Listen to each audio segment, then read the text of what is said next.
Zoya news plus registered के विहाड़ी से bureau chief Mauzam Zoya की रिपोर्ट के मुताबिक विहाड़ी NA 157 और PP 232 मुस्लिम लीग नून के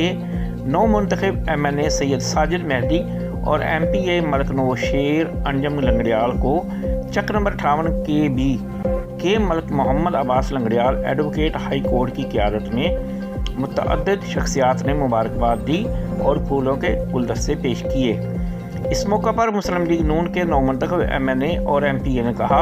कि हल्के के अवाम चक नंबर 58 के भी और दीगर इलाकों से आए दोस्तों खुसूसन मलक मोहम्मद अब्बास लंगड़ियाल एडवोकेट का शुक्रिया अदा करते हैं जिन्होंने हमारा और मुस्लिम लीग नून का साथ दिया और भारी अक्सरियत से हमें कामयाबी से हमकिनार करवाया। हम सब मिलकर अवाम की खिदमत, तरक्याती कामों और हल्का की बेहतरी के लिए दिन रात कोशिश करेंगे और आवाम की खिदमत करना हमारा अवलीन फ़र्ज़ होगा।